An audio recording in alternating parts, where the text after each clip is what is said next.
They once said a good doctor carried only three things: a lamp, a steady hand, and a glass of lemonade. In New York, 1887, that wasn't humor, it was practice. Long before hospitals hummed with machines, medicine moved quietly through kitchens and parlors. A physician's remedies were simple: warmth, rest, and whatever comfort could coax the body back toward strength. Among those comforts was a drink older than the city itself: lemon, water, sugar, nothing more. Yet when fever lingered and the voice grew thin, doctors reached for it with surprising certainty. To the physician, that glass was not indulgence, it was relief. Lemon cleared the mouth when nothing else tasted clean. Sugar steadied the weak. Water soothed heat that medicines could not yet tame. And behind that simple gesture lay a history no one in the room could see.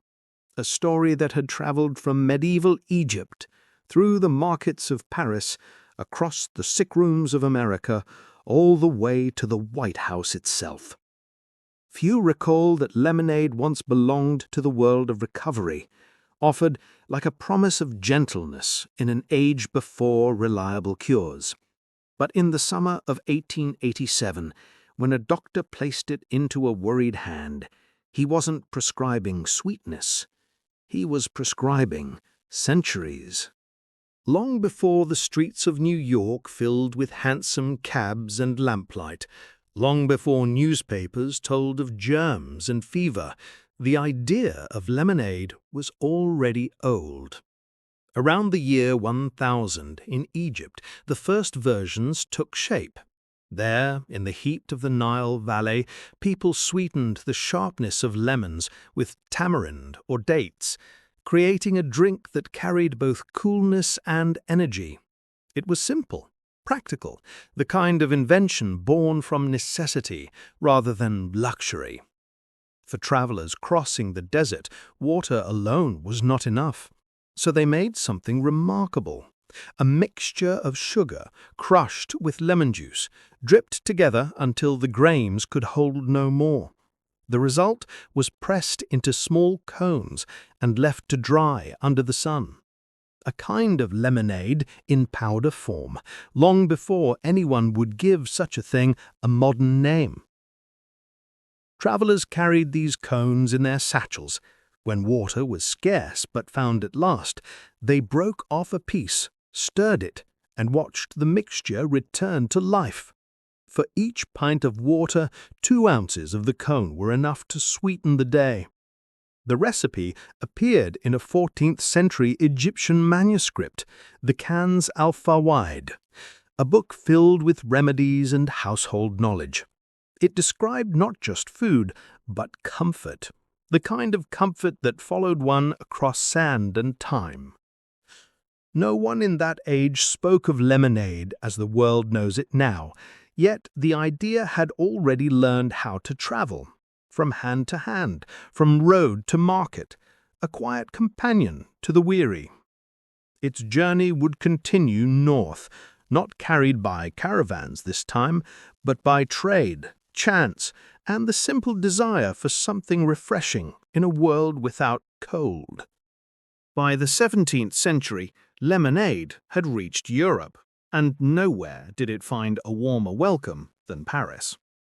In the 1670s, the city's narrow streets burst with vendors, men carrying glass containers on their backs, walking from square to square, calling out the virtues of the new drink. Their mixture was simple: lemon, sugar, and water. Yet to Parisians it was a novelty, a luxury of brightness in a city of stone and smoke. In 1676, the sellers organized themselves into the Compagnie de Limonadière, a guild with rules, rights, and responsibilities. They were allowed to serve their lemonade from portable stands, complete with small benches and shaded cloth. People gathered there not only to drink, but to talk, to watch the city pass, to pause their day. Some said Paris smelled faintly of lemons that summer, not from orchards, but from the discarded peels thrown on the ground as vendors squeezed fruit for each customer.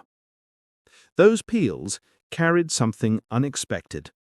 Inside them were compounds called limonene and linalool, fragrant oils now known to harm the larvae of fleas. At a time when the plague still haunted Europe, some believed these peels helped protect Paris more than anyone realized. Historians remain cautious. It is only a theory, a whisper passed down the centuries. But it is true that while plague struck parts of France, Paris suffered far less than expected. And the streets, filled with lemon peels drying under the sun, may have played a quiet role. Yet the true power of the drink was not in its chemistry, but in its simplicity. For the cost of a few coins, anyone could enjoy something bright, clean, and refreshing, a rare comfort in a time when life was often neither. By then, lemonade had become more than a drink. It was a small joy, a promise that even a crowded city could hold a moment of sweetness. Centuries passed, empires shifted, but lemonade continued its quiet journey, finding new meaning, new purpose, until it reached a surprising chapter in 1887 New York. That year, the New York Sun told a small story that might have gone unnoticed if not for its strangeness. A woman, anxious for her husband's health, had prepared him a traditional remedy, flaxseed lemonade, thickened with crushed seeds, meant to soothe the throat and ease fever. Her husband scoffed. Everyone, he complained, had a recipe for illness. Neighbors recommended broth with whiskey, milk without milk, hot lemon, cold lemon, a carousel of cures. Tired of advice, he called for a doctor. The physician examined him, asked a handful of questions, and then, without irony, told him to drink exactly the remedy his wife had made.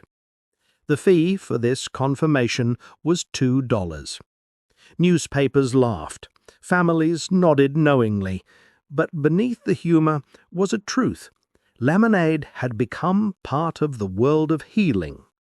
For centuries, medical texts had included it among remedies for the weak and recovering.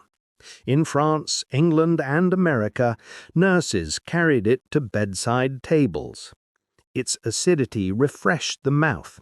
Its sweetness kept the weary from turning away, and its clarity gave comfort at a time when most liquids were cloudy and uncertain.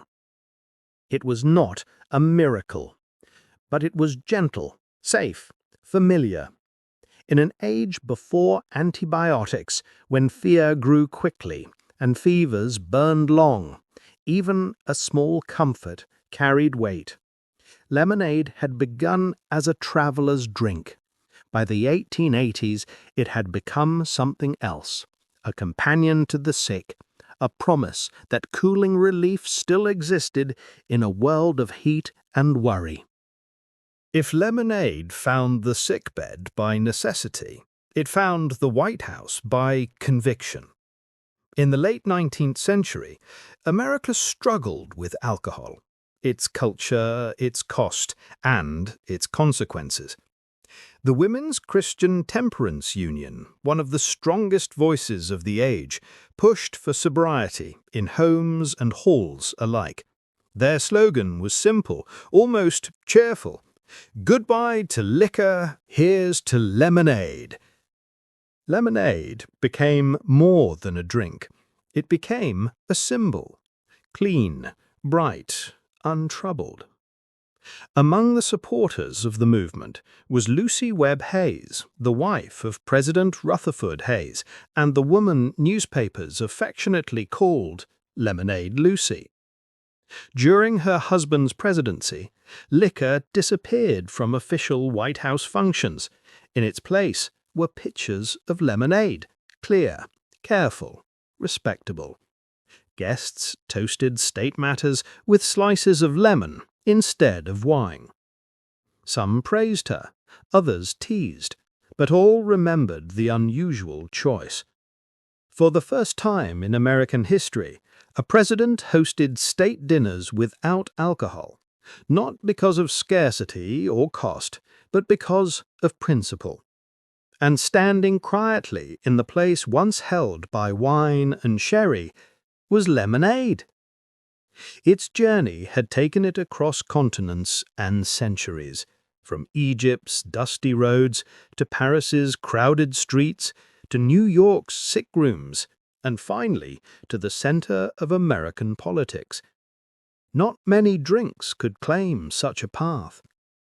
In those years, lemonade bridged the space between health and morality, between comfort and conviction. It served the weak, refreshed the ordinary, and represented the hopes of a nation wrestling with its habits. It had traveled far, farther than anyone pouring a glass could ever guess. Today, lemonade is almost invisible, not in presence, but in familiarity. It sits on picnic tables, in roadside stands, in quiet kitchens where sunlight falls on wooden counters. Children stir it, grandparents sip it, families carry it out to porches on warm evenings.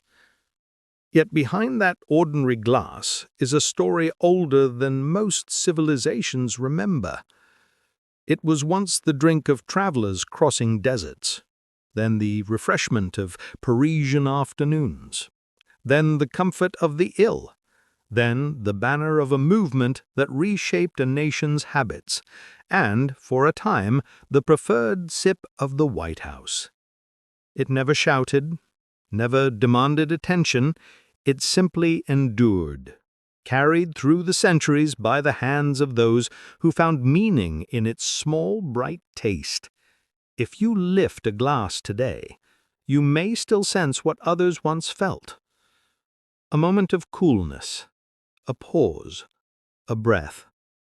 Perhaps that is why doctors in 1887 believed in it, not because it cured disease, but because it offered something the sick needed even more, a reminder that comfort still existed, that relief could come in the simplest form. Every age finds its own medicines. Most disappear, but a few remain, not because they change the world, but because they make it gentler. Lemonade did not save lives, but it made hard moments easier, long days lighter, and warm summers bearable.